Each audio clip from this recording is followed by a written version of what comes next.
l'UPI-ONM, c'était CEPIB Formation à la création, entendez complexe d'enseignement polytechnique international du Bénin, UPIB plus tard en 2006, Université polytechnique internationale du Bénin, et depuis 2012, on parle désormais de UPI-ONM, Université polytechnique internationale, Dr Obiang Nguema Mbazogo. Monsieur le professeur honoraire, quelles sont les raisons qui vous ont motivé à attribuer le nom de son Excellence, le président équato-guinéen Obiang Nguema Mbazogo, à votre université? J'aimerais ne pas vous reposer la question pourquoi le boulevard Valéry Giscard d'Estaing, pourquoi le pont Charles de Gaulle, le stade Charles de Gaulle, pourquoi le nom des éminents chefs d'État qu'on attribue en Afrique et à nos monuments, à nos stades, à nos collèges et lycées.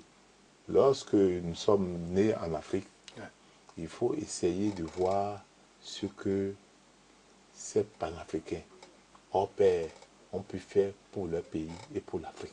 Je dispose d'une université. Je pouvais donner le nom de mon père, mais pour que les gens sachent effectivement qu'il faut honorer les panafricains, qu'on élimine facilement à la tête de nos États, j'ai dit il faut les immortaliser et il faut immortaliser ce monsieur. Et peut-être que l'Équato-Guinée ferait pareil comme vous en Guinée équatoriale un jour, qui sait? Nul n'est prophète chez soi. Je voudrais d'abord que mes compatriotes sachent ce que je suis en train de faire, comme on en suit pour les autres. Aujourd'hui, je vous donne un exemple, monsieur le journaliste.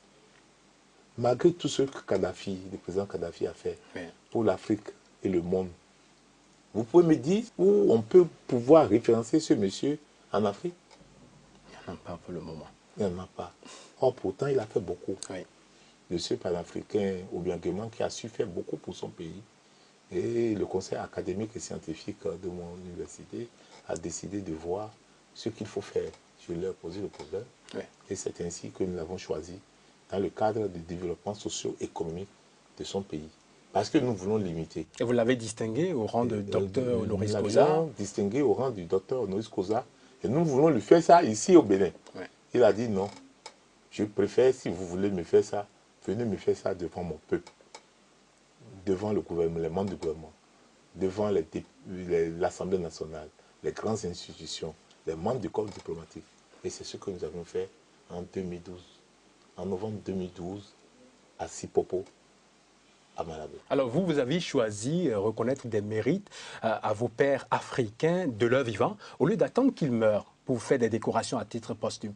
Mais à l'époque, beaucoup auraient pensé que c'était parce que vous aviez pris de l'argent. Est-ce que cette rumeur qui avait cours à l'époque est une réalité? Mais écoutez, même si j'ai pris de l'argent chez le président Obiang Nguema, je demanderais aux Béninois de réfléchir aussi pour aller chercher de cette manière. Si l'argent peut aller se prendre chez un chef d'État comme on veut, je pense que beaucoup pouvaient aller faire. Je vous ai expliqué tantôt ce qui m'a poussé à aller faire. Réellement. Deuxièmement, je ne lui ai pas donné le nom de son université à Malabo là-bas, au Obiang Nguema. C'est ici, dans mon pays. Et je voudrais qu'il arrive pour nous aider, pour aider la jeunesse. Pas moi. Moi, je n'en ai pas besoin. Mais la jeunesse béninoise en a besoin pour pouvoir bouger. Imaginez-vous ce que j'ai dit au président Obiang Nguema. Les milliards débloqués à l'UNESCO pour les chercheurs européens. Pourquoi pas pour la jeunesse africaine? Pendant que des génies des génies existent pour pouvoir faire mieux. Et c'est pour cela que nous avions décidé qu'ils viennent aider la jeunesse africaine. Pour rester dans votre vision de développement. Pour rester dans la vision de développement socio-économique de l'Afrique. Pas seulement chez lui. Alors, le président équato-guinéen reste aujourd'hui votre partenaire privilégié. Vous l'avez distingué, c'est à titre honorifique. En avez-vous d'autres qui sont à vos côtés et qui vous ont aidé dans l'ascension depuis CEPIB jusqu'à UPI-ONM? Mais écoutez, je ne peux même pas citer. Je commence par les enseignants. Est-ce que je peux enseigner les étudiants? C'est des personnes ressources.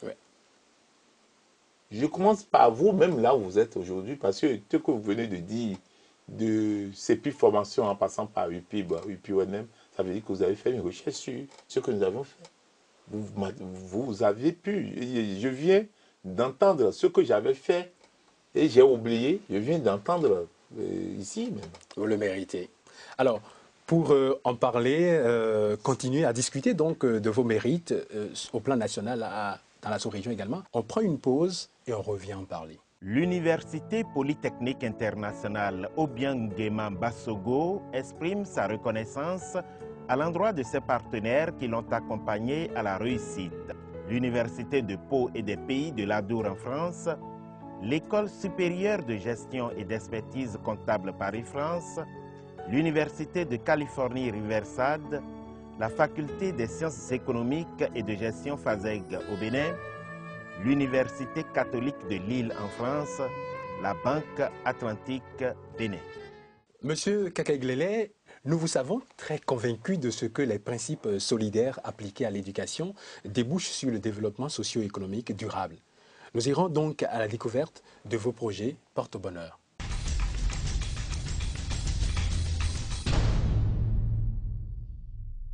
Ce qui fait aujourd'hui la réputation de votre structure éducative, l'UPONM, l'Université polytechnique internationale Dr Obiang Nguema Mbasogo, c'est surtout votre amour pour le social, avec en toile de fond plusieurs projets au rang desquels je citerai à chacun son grenier.